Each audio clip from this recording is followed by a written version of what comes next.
नमस्कार मित्रांनो, साधक हो, बंधू भगिनीनो, मित्रमैत्रिणीनो, मी पांडुरंग वसंत कुलकर्णी, नाशिक. आपणा सर्वांसमोर एक विशेष उपक्रम घेऊन येत आहे आणि या उपक्रमामध्ये माझ्याबरोबर असणार आहेत डॉक्टर आवटी सर. आम्ही दोघांनी मिळून जो हा एक उपक्रम आयोजलेला आहे तो उपक्रम आहे गीता ज्ञानयज्ञ. या यज्ञाचं फलित काय असेल तर गीता ही समजून घेणं, त्याचा आपल्या जीवनामध्ये, दैनंदिन जीवनामध्ये उपयोग करून घेणं, अशा प्रकारचा हा उपक्रम आहे. मी म्हणाल तर तसा हाडानं शेतकरी, मनानं वारकरी, पंढरपूरचा मी. जरी सध्या नाशिकला असलो तरी माझं बालपण, माझा जन्म, माझं सगळं कार्य पंढरपूरला झालं. त्यानंतर नोकरीनिमित्त आणि व्यवसायानिमित्त मी बाहेर पडलो आणि नाशिकला स्थिरस्थावर झालो. नाशिक ही रामाची भूमी आहे, पंढरपूर ही विठ्ठलाची भूमी आहे. त्यामुळं आध्यात्मिकतेची ओढ मला लहानपणापासूनच, आईवडिलापासून, आजोबापासून ती मिळत गेली आणि समान आवड असणारे आवटी सर भेटल्यामुळं आमची छान गट्टी जमली, दोस्ती झाली. आणि त्याप्रमाणे या ज्ञानयज्ञाचं फलित काय असेल, परिणाम काय आपल्याला मिळवायचा असेल तर दैनंदिन जीवनामध्ये आपल्याला ती गीता, श्रीमद भगवद्गीता कशी उपयोगी पडू शकते हे आपल्याला पाहायचंय. फक्त पाठांतर करून थांबायचं नाही, आपल्याला त्याच्या पुढं जायचंय, त्याचं चिंतन करायचंय, मनन करायचंय. आणि इथपर्यंत करूनही आपण थांबणार नाही, त्याचा अर्थ समजून घ्यायचा आहे, त्याच्यातल्या शंका कुशंका सगळ्या दूर करायच्या आहेत.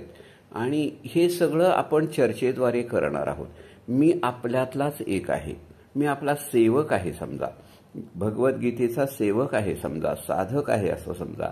आणि आपण मिळून चर्चेतून दैनंदिन जीवनामध्ये गीता कशी आपल्याला उपयोगी पडते, आपण त्याचा उपयोग कसा करून घेऊ शकतो आणि आपण आपलं जीवन सुखी, समाधानी, आनंदी कसं बनवू शकतो, याच्यासाठी हा उपक्रम आहे.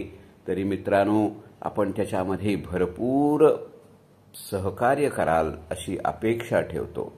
तर गीता आपण वाचली, समजा पाठ केली, त्याच्यापुढं त्याच्यावर मनन केलं, चिंतन केलं, त्याचा अर्थ व्यवस्थित समजून घेतला, त्यातल्या शंका कुशंका याचं निरसन केलं, इथपर्यंतचा जर पार्ट पाहिला ना, इथपर्यंतचा जर प्रवास पाहिला तर त्याला आपण पूर्वार्ध म्हणता येईल. आपला जो उपक्रम आहे ना, तर इथपर्यंतचा प्रवास, इथपर्यंत करणं म्हणजे हा पूर्वार्ध झाला, ही पूर्व तयारी झाली. आणि उत्तरार्ध कुठला असेल तर ते सगळं समजलेलं, उमजलेलं गीता ज्ञान आपल्या दैनंदिन जीवनामध्ये कसं उतरवायचं, ही जी चर्चा आहे, हे जे समजून घेणं आहे आणि ते प्रत्यक्ष आचरणात आणणं आहे. प्रत्यक्ष आचरणात आणणं, त्याचा अंगीकार करणं, त्याचा उपयोग करून घेऊन आपलं जीवन सुखी, समाधानी, आनंदी अशा पद्धतीचं करणं हा उत्तरार्ध आहे. आणि हे सगळं केल्यानंतर आपण याचा प्रसार प्रचार सुद्धा करणार आहोत. आपण तर त्या एका विशिष्ट दिशेनं, आध्यात्मिक मार्गानं प्रवास करणार आहोत, आध्यात्मिक प्रवासी बनणार आहोत. म्हणजेच आपण मुक्ततेच्या दिशेनं जाणार आहोत. आणि शेवटी काय हो, आपल्या जीवनाचं अंतिम ध्येय काय आहे, मोक्षच आहे ना. तर त्या मोक्षापर्यंत कसं जायचं हे आपण समजून घेतलं पाहिजे, ते आपल्याला समजलं पाहिजे.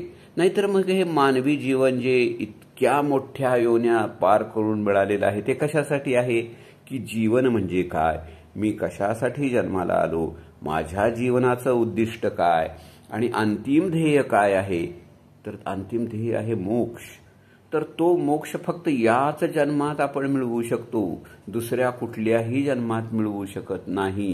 गाढव, मांजर, कुत्रं, डुक्कर, विंचू किंवा कुठलंही काही असेल तर त्यांना मोक्ष मिळवता येत नाही, कारण त्यांना परमेश्वराने ते सगळं जे काय लागतं मोक्ष मिळवण्यासाठी, जी साधना करावी लागते, ते सगळं त्यांना अवगत नसतं. म्हणून मित्रांनो, आपण किती भाग्यवान आहोत.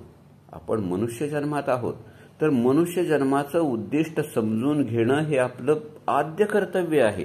आपण का जन्माला आलो, आपल्या जन्माचं उद्दिष्ट काय आहे, मोक्ष मोक्ष मुक्ती वगैरे हे जे काय म्हणतात ते नक्की काय आहे, हे आपण अगदी तळापासून शोधणार आहोत, समजून घेणार आहोत, उमजून घेणार आहोत, त्याच्यावर चर्चा करणार आहोत. बारीक सारीक सगळ्या गोष्टी त्या संदर्भात ज्या येतील त्याबद्दलही आपण विचारविनिमय करणार आहोत. आणि अशा प्रकारे भगवद्गीता आपण सुरुवातीपासून ते शेवटपर्यंत चर्चा करणार आहोत, चर्चेली जाणार आहे. आणि याच्यामध्ये महत्वाचं म्हणजे आता गीता बघा ना, स्वतः भगवंताने अर्जुनाला सांगितली, म्हणजे स्वतः परमेश्वराने सांगितलेली ही गीता आहे. हा केवढा महान ग्रंथ आहे. तर असा मोठा ग्रंथ कुठला आहे का पहा.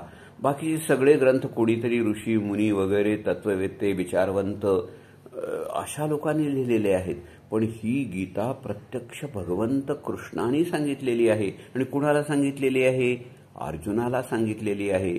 तुम्हाला सांगतो, अर्जुन हा आपल्या संपूर्ण मानव जातीचा एक प्रातिनिधिक रूप म्हणून तिथं आहे, असं तुम्ही लक्षात घ्या. तो विमनस्क अवस्थेमध्ये आहे, कन्फ्युजनमध्ये आहे, फ्रस्ट्रेशनमध्ये आहे, त्याला समजत नाहीये काय करायचं. अशा वेळेला काय करायचं हे कृष्ण त्याला सांगतो. मग आपल्या जीवनामध्ये तसंच असतं ना, की प्रत्येक वेळेला आपल्याला कन्फ्युजन निर्माण होतं, काय करावं काही नाही, द्विधावस्था निर्माण होते, बरीच संकटं येतात, त्याला तोंड कसं द्यायचं, काय करायचं. तर हे आपल्याला त्या गीतेमधून कळतं. आता कृष्णच बघा ना, कृष्ण मानव देह घेऊन जन्माला आला, पण देवत्व कसं प्राप्त करायचं हे त्यांनी प्रत्यक्ष कृतीतून आपल्याला दाखवलं. त्याला काय कमी संकट आली का, जन्मापासून त्याची संकट सुरू झाली आणि शेवटपर्यंत संकटाची मालिकाच होती. हे आपल्याला सर्वाला माहिती आहे. पण तो कधी रडत बसला का, तो कधी कुढत बसला का, तो कधी विमनस्क झाला का, झाला तो फक्त एकदा. आणि त्यावेळेला कृष्णाने म्हणजे स्वतः भगवंतानी त्याला समजावून सांगितलं की जीवन कसं जगावं, जीवनाचं सार्थक कशात आहे, जीवनाचं अंतिम उद्दिष्ट काय आहे, आपण जीवनामध्ये सगळे सुख समाधान आनंद वगैरे कसे मिळवू शकतो. आणि हेच सगळं आपल्याला या आपल्या आयोजित केलेल्या ज्ञानयज्ञातून घ्यायचं आहे, समजून घ्यायचं आहे आणि त्याप्रमाणे अंगीकारायचं आहे. तर मित्रांनो, आजच्या या प्रस्तावनेसाठी एवढं पुरेसं आहे असं मी समजतो. आणि प्रत्येक रविवारी आपण अशा प्रकारचा सत्संग करूयात आणि या ज्ञानयज्ञाचा लाभ घेऊयात, एवढंच मी आज सांगतो. आणि मी आपणा सर्वांना एक सेवक म्हणून नमस्कार करतो. धन्यवाद.